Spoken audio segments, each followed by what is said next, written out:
Ungqongqoshe wemfundo isisekelo uAngie Motshekga usigxekile isigameko okudlwengulwe kuso umfundo neminyaka eyi12 waseBhulwa KwaZulu-Natal. Lo mfundi ubebuyela ekhaya emva kokuyalelwa esikoleni ukuthi ayolanda isifonyo. Owengamele zemfundo esifundazweni uKwazi Mshengu uthi bathumele ithimba labeluleki bengqondo esikoleni.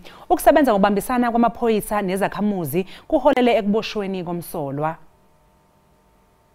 Sibonga amalungu omphakathi kanjalo namaphoyisa ukuthi akusebenze kanzima ukubamba umsolo nesithemba ukuthi ke ingalo yomthetho isizosebenza ngokukhulu ukuphuthuma ukugweba umsolwa aphinda nikezwe nesigwebo esiqatha esizotshengisa ukuthi lezi zimo ezifana nalezi azamukelekile emphakathini.